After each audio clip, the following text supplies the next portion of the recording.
Welcome students, अपना नया video शुरू करते हैं। और अपना जो चैप्टर चल रहा है वो चल रहा है बायोमोलिक्यूल, यूनिट नंबर 10। ठीक है। और लास्ट वीडियो में हमने अपने सारे कार्बोहाइड्रेट्स को क्लियर कर लिया था। कार्बोहाइड्रेट्स मैंने आपको पढ़ाए थे। तो कार्बोहाइड्रेट्स में हमने पढ़े थे मोनोसैकेराइड्स, ओलिगोसैकेराइड्स और पॉलीसैकेराइड्स, जिसमें ओलिगोसैकेराइड्स में हमने 3 पढ़े थे, मोनोसैकेराइड्स में 2 पढ़े थे, ग्लूकोज फ्रक्टोज। ओलिगोसैकेराइड्स में 3 पढ़े थे, एक तो डाइसैकेराइड पढ़े थे, और डाइसैकेराइड में 3 पढ़े थे, सुक्रोज, माल्टोज, लैक्टोज। और पॉलीसैकेराइड में हमने 3 एग्जाम्पल पढ़े थे, स्टार्च, सेलुलोज एंड ग्लाइकोजन। ठीक है। लास्ट वीडियो में हमारा कार्बोहाइड्रेट फिनिश हो गया था। अब हम शुरू करते हैं अपना next biomolecule, important biomolecule which is protein. ठीक है। अब हम अपने नेक्स्ट बायोमोलिक्यूल पे आते हैं, प्रोटीन पर। प्रोटीन क्या होते हैं? प्रोटीन भी हमारी बॉडी के लिए बहुत एसेंशियल क्या कहते हैं बायोमोलिक्यूल्स होते हैं। और प्रोटीन को प्रोटीन ही कहते हैं हिंदी में। और प्रोटीन हमारे शरीर के लिए बहुत आवश्यक जैव अणु है। और प्रोटीन की कमी से हमारी बॉडी में बहुत सारे रोग उत्पन्न हो सकते हैं, बहुत सारी कमियां आ सकती हैं हमारी बॉडी में। स्ट्रेंथ की कमी हो सकती है, शक्ति की कमी हो सकती है, हमारी मांसपेशियां कमजोर हो सकती हैं, कई चीजें हैं। ये तो एक बेसिक इंट्रोडक्शन है किसका? प्रोटीन्स का। ठीक है। अब बात करते हैं कि प्रोटीन बनते किससे हैं, प्रोटीन के केमिकल कंपोजिशन क्या है, प्रोटीन का रासायनिक संगठन क्या है। ठीक। तो यहां पर हम बात करते हैं कि जो प्रोटीन्स होते हैं, तो प्रोटीन्स मेनली पॉलीपेप्टाइड श्रृंखलाएं होती हैं। मेनली क्या होती हैं? Polypeptide chains. हिंदी में इनको पॉलीपेप्टाइड ही बोलते हैं। क्या बोलते हैं? पॉलीपेप्टाइड। ठीक है। ये मेनली पॉलीपेप्टाइड चेन होती है, पॉलीपेप्टाइड श्रृंखलाएं होती हैं, जिनको हम किस में काउंट करते हैं? प्रोटीन्स में। ठीक। और पॉलीपेप्टाइड चेन्स जो हैं वो किससे बनती हैं? वो बनती हैं पेप्टाइड चेन से। ठीक है। पेप्टाइड बॉन्ड्स बनेंगे तो पॉलीपेप्टाइड श्रृंखलाएं बनेंगी। ठीक है। पेप्टाइड बंध जो होता है, और पेप्टाइड बंध से क्या बनता है? पेप्टाइड बंध से बनता है पॉलीपेप्टाइड श्रृंखलाएं। और पेप्टाइड किससे बनता है? पेप्टाइड बनते हैं जो अल्फा एमिनो एसिड्स होते हैं। अल्फा एमिनो एसिड्स, यानी अल्फा एमिनो एसिड्स जब बॉन्ड करेंगे तो कौन सा बॉन्ड बनाएंगे? पेप्टाइड बॉन्ड बनाएंगे। पेप्टाइड बॉन्ड मिल करके, यानी बहुत सारे पेप्टाइड बॉन्ड्स बनेंगे। तो बहुत सारे पेप्टाइड बॉन्ड्स कब बनेंगे? जब बहुत सारे अल्फा एमिनो एसिड्स बॉन्ड करेंगे। अभी इसी चीज को एक्सप्लेन करना है। अभी एक बेसिक जो स्केलेटन डायग्राम होता है, स्केलेटन स्ट्रक्चर जो होती है कि हम कहां से कहां तक पहुंचेंगे, वो हम समझ रहे हैं। स्केलेटन स्ट्रक्चर किसी भी मॉलिक्यूल के लिए, किसी भी बेसिक चीज के लिए बहुत इंपॉर्टेंट है। उसी से हम सारा प्रोग्राम अपना समझ सकते हैं, सारी स्ट्रक्चर हम समझ सकते हैं।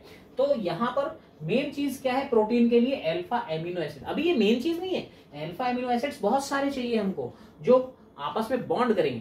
तो वहां पर क्या बनेगा? पेप्टाइड बॉन्ड बनेगा। यहाँ पर हम बॉन्ड्स लिख रहे हैं, बॉन्ड्स मतलब बहुत सारे पेप्टाइड बॉन्ड चाहिए हमको। तो बहुत सारे पेप्टाइड बॉन्ड जब बन जाएंगे तो वो स्ट्रक्चर क्या बन जाएगी? पॉलीपेप्टाइड सीरीज बन जाएगी, चेन बन जाएगी। और वो पॉलीपेप्टाइड चेन जो है वो किस में कन्वर्ट होगी? प्रोटीन में। ये चीज समझनी है हमको। और अल्फा एमिनो एसिड्स जो है वो हमको किससे मिलते हैं? एमिनो एसिड्स से। Amino acids. ठीक है। कहने का मतलब क्या है? ये हमको पूरा इस प्रोटीन मॉलिक्यूल के बारे में पढ़ना है। सबसे पहले क्या पढ़ना पड़ेगा? एमिनो एसिड्स होते क्या है, नेचर क्या है, कितना इनके क्लासिफिकेशंस होते हैं, कितने वर्ग में, कितने समूह में बटे होते हैं। एमिनो एसिड्स को एमिनो एसिड ही कहते हैं हिंदी में। एमिनो एसिड से क्या मिलेगा हमको? Alpha amino acids. और उनके कॉम्बिनेशन से मिलेगा पेप्टाइड बॉन्ड, और पेप्टाइड बॉन्ड से क्या मिलेगा? Polypeptide chain. और पॉलीपेप्टाइड चेन क्या बनाएंगी? प्रोटीन। फिर हम पढ़ेंगे character of proteins, structure of protein, importance of protein. ये सब चीजें प्रोटीन के बारे में पढ़नी है। यानी थोड़ा बड़ा है, 10-12 टॉपिक्स में क्लियर होगा, 8-10 वीडियो लग जाएंगे इसमें भी। तो कंटिन्यू करते हैं। सबसे पहले proteins are polymer of alpha amino acids. Polymer of alpha amino acids. Polymer actually क्या होता है? जहां बहुत सारे यूनिट्स मिलकर के एक बिगर मॉलिक्यूल फॉर्म करते हैं। तो यहाँ पर हम देख रहे हैं प्रोटीन बन रहा है, किससे बन रहा है, पॉलीपेप्टाइड चेन से बन रहा है। पॉलीपेप्टाइड चेन किससे बन रही है, पेप्टाइड बॉन्ड से बन रही है। पेप्टाइड बॉन्ड किससे बन रहा है, अल्फा एमिनो एसिड से बन रहा है। यानी अल्फा एमिनो एसिड बहुत सारे चाहिए तभी पेप्टाइड बॉन्ड्स बनेंगे, और पेप्टाइड बॉन्ड्स किस में कन्वर्ट होंगे, पॉलीपेप्टाइड चेन में कन्वर्ट होंगे। ठीक है, तो यहाँ पर हम एक बात समझ सकते हैं कि proteins are the polymers of alpha amino acids. Protein हमेशा अल्फा एमिनो एसिड से मिलकर बने होंगे। अब यहाँ पर हम बात करते हैं एमिनो एसिड्स क्या होते हैं। ठीक है, एमिनो एसिड्स। ठीक है, तो एमिनो एसिड्स की बात करें, एमिनो एसिड्स क्या होते हैं, एमिनो एसिड्स को हिंदी में एमिनो अम्ल कहते हैं। और एमिनो एसिड्स क्या होते हैं, amino acids are the acids which consist of NH2 group as well as COOH group in a single chemical formula. यानी ऐसे यौगिक, ऐसे पदार्थ जिनमें कार्बोक्सिलिक समूह के साथ साथ एमीन समूह एक ही सूत्र में उपस्थित हो। यानी एक ही यौगिक जिसमें दोनों समूह उपस्थित हो, एमीन समूह और कार्बोक्सिलिक समूह। एमीन समूह क्या होता है, मतलब यहां पर देखें एमीन ग्रुप, तो एमीन ग्रुप होता है बॉन्ड NH2 और साथ में कौन सा ग्रुप, कार्बोक्सिलिक ग्रुप। तो कार्बोक्सिलिक ग्रुप क्या होता है, बॉन्ड COOH। ठीक है, तो NH2 ग्रुप और कार्बोक्सिलिक ग्रुप जो एक ही कंपाउंड में हो, that is amino acid. For example, यहां पर एग्जांपल देखते हैं, जैसे CH, अब यहां पर COOH है और यहां पर NH2 है और ये एल्किल ग्रुप है। ये एक फॉर्मूला है, नॉर्मल फॉर्मूला है, जिसमें क्या प्रेजेंट है, COOH NH2। ठीक है, ये एक क्या हो गया, एमिनो एसिड हो गया। क्यों हो गया, क्योंकि इसमें कार्बोक्सिल ग्रुप भी है, उसी कंपाउंड में क्या प्रेजेंट है, NH2 ग्रुप। एक बात ध्यान रखना है, जो एमिनो ग्रुप होता है that is basic in nature, इसकी प्रॉपर्टी बेसिक होती है। और ये क्या है, carboxyl group that is acidic in nature. ये कैसे नेचर का होता है, एसिडिक। यानी दोनों की प्रॉपर्टी अपोजिट होती है। NH2 ग्रुप बेसिक होता है, COOH ग्रुप एसिडिक होता है। अब एक ही कंपाउंड में एसिडिक बेसिक दोनों ग्रुप प्रेजेंट है।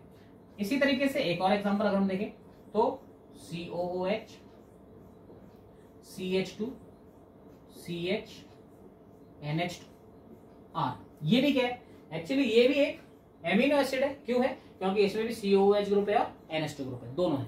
अब यहां पर हमको बात करनी है कि एमिनो एसिड की बात कर रहे हैं। एमिनो एसिड का मतलब है जिसमें क्या प्रेजेंट हो, NH2 ग्रुप प्रेजेंट हो और COOH ग्रुप, जिसमें दोनों प्रेजेंट है। लेकिन हमको प्रोटीन्स बनाने हैं, और प्रोटीन्स किससे बनते हैं, एमिनो एसिड से नहीं बनते, किससे बनते हैं, अल्फा एमिनो एसिड से बनते हैं।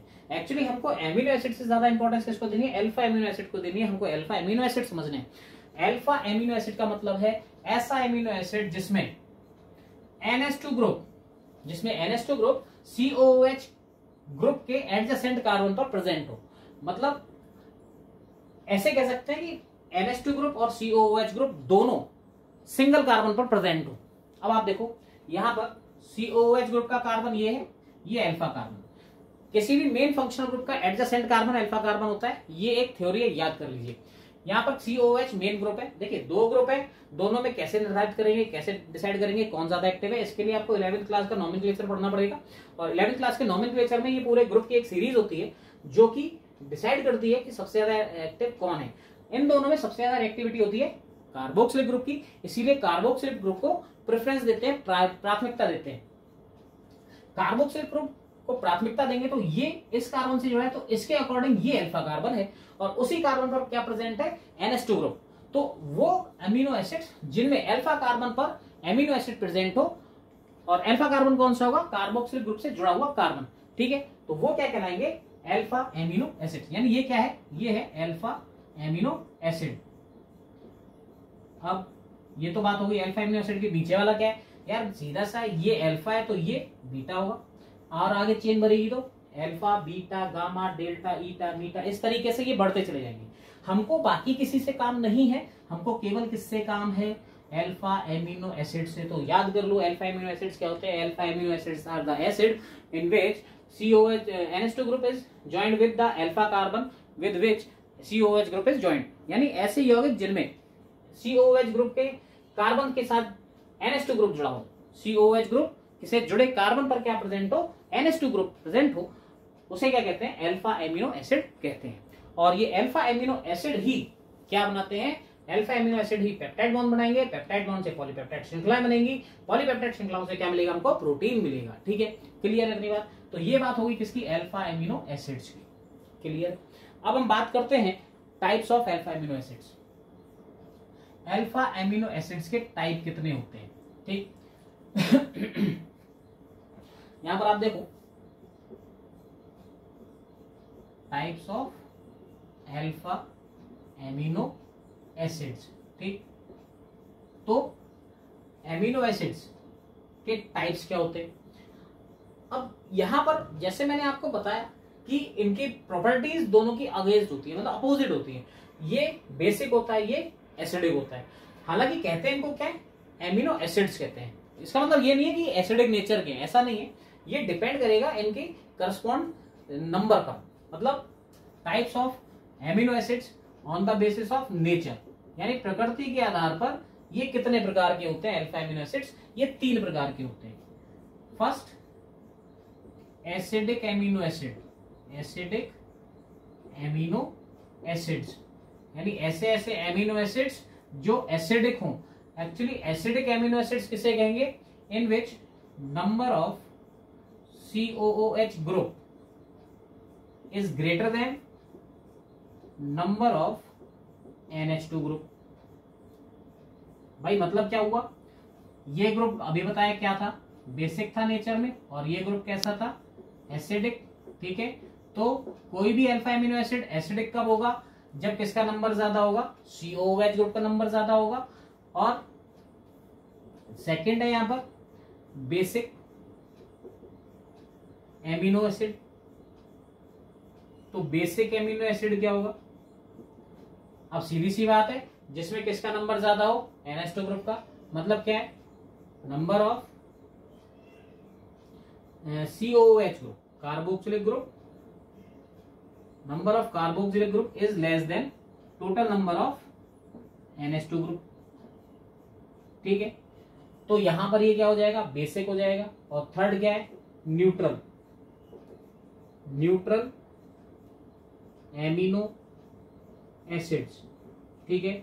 न्यूट्रल एमिनो एसिड्स क्या होंगे, जिसमें number of carboxylic group is equal to number of NH2 group, जिसमें कार्बोक्सिलिक ग्रुप और NH2 ग्रुप दोनों का नंबर इक्वल हो। जैसे यहां पर अभी बताया था मैंने आपको फॉर्मूला RCH2NH2, उसमें सिंगल NH2 ग्रुप है, सिंगल COOH ग्रुप था, तो वो कैसा था, न्यूट्रल था, ठीक। अब यहां पर देखो एक एग्जांपल देखते हैं इसमें, COOH CH2 CH NH2 COOH। अब ये एग्जांपल है, इसमें हम पहचान सकते हैं कि नहीं पहचान सकते। इसमें हम पहचान सकते हैं कि यहाँ पर COOH ग्रुप कितने हैं, 2 हैं, और NH2 ग्रुप कितने हैं, सिंगल है। तो इसका मतलब क्या हुआ, ये कौन सा है, एमिनो एसिड हुआ, एसिडिक एमिनो एसिड, ठीक है। अब यहाँ पर बेसिक में आते हैं, तो बेसिक में अगर हम देखें, यहाँ पर एक एग्जांपल देखते हैं, NH2 CH2 whole 4 CH NH2 COOH। अब एक ही एग्जांपल है। अब इसमें आप देखो, अब ये भी अल्फा एमिनो एसिड है, ये भी अल्फा एमिनो एसिड है। यहाँ पर हम टाइप्स जो पढ़ रहे हैं वो किसके पढ़ रहे हैं, अल्फा एमिनो एसिड्स के पढ़ रहे हैं, क्योंकि इसमें NH2 ग्रुप जो है वो कार्बोक्सिलिक कार्बन से जुड़े हुए कार्बन पर ही है, इसमें आप देख लो, ठीक। लेकिन इसमें कार्बोक्सिलिक नंबर ज्यादा है और इसमें NH2 ग्रुप ज्यादा है। इसमें NH2 ग्रुप ज्यादा है, इसलिए ये क्या है, बेसिक एमिनो एसिड, और ये कैसा है, एसिडिक एमिनो एसिड, ठीक है। यहाँ पर क्या है, neutral amino acid. Neutral amino acid में क्या होता है, number of carboxylic group and number of NH2 group. For example यहां पर CH2 COOH बॉन्ड NH2, ये हमारा न्यूट्रल है। इसी तरीके से R CH COOH NH2, इसको भी आप देखो, दोनों में ही सिंगल सिंगल ग्रुप हैं और दोनों इक्वल हैं। इसका मतलब ये दोनों किस में आते हैं, ये दोनों आते हैं न्यूट्रल एमिनो एसिड्स में, ठीक। तो यहां पर हमारा जो ये क्लासिफिकेशन है, ये किसके बेसिस पर है, नेचर के, यानी प्रकृति के आधार पर। प्रकृति के आधार पर अल्फा एमिनो एसिड्स 3 प्रकार के होते हैं, अम्लीय एमिनो एसिड, क्षारीय एमिनो एसिड और उदासीन एमिनो एसिड। अम्लीय एमिनो एसिड्स क्या होते हैं, अम्लीय एमिनो एसिड्स होते हैं जिनमें कार्बोक्सिलिक समूहों की संख्या एमीन समूहों की संख्या से अधिक होती है, क्योंकि कार्बोक्सिलिक समूह कैसी प्रकृति का होता है, अम्लीय प्रकृति का, और एमीन समूह होता है क्षारीय प्रकृति का। अब कार्बोक्सिलिक समूहों की संख्या ज्यादा है, इसका मतलब कार्बोक्सिलिक समूह अम्लीय प्रकृति का है। अब यहाँ पर क्षारीय एमिनो एसिड के साथ क्या होगा, जिसमें एमिनो समूह की संख्या कार्बोक्सिलिक समूहों की संख्या से ज्यादा होगी। ठीक है, तो एमिनो समूह की संख्या ज्यादा है, इसका मतलब ये क्या हो गया, क्षारीय एमिनो एसिड हो गया। और न्यूट्रल मतलब उदासीन एमिनो अम्ल। उदासीन एमिनो अम्ल क्या होगा, जिसमें NH2 समूह और COOH समूह, एमीन समूह और कार्बोक्सिलिक समूह दोनों की संख्या बराबर होगी। क्लियर है इतनी बात। ये हमारा जो वर्गीकरण था ये किसके आधार पर था, ये आधार था नेचर। नेचर मतलब प्रकृति, अल्फा एमिनो अम्लों की प्रकृति के आधार पर कितने प्रकार का एमिनो एसिड होता है। ठीक है, इसके बाद एक और बेस होता है जिसके आधार पर हम अल्फा एमिनो एसिड्स को बांट सकते हैं, और वो हमारी नीड के ऊपर है, नेसेसिटी। ठीक है, नेसेसिटी के बेस पर, नेसेसिटी का मतलब है आवश्यकता के आधार पर। तो यहां पर अगर हम हिंदी में लिखते हैं कि आवश्यकता के आधार पर, तो आवश्यकता के आधार पर जो एमिनो एसिड्स हैं, अल्फा एमिनो एसिड्स, तो अल्फा एमिनो एसिड्स ये दो प्रकार के होते हैं। 2 types of amino acids are on the basis of necessity.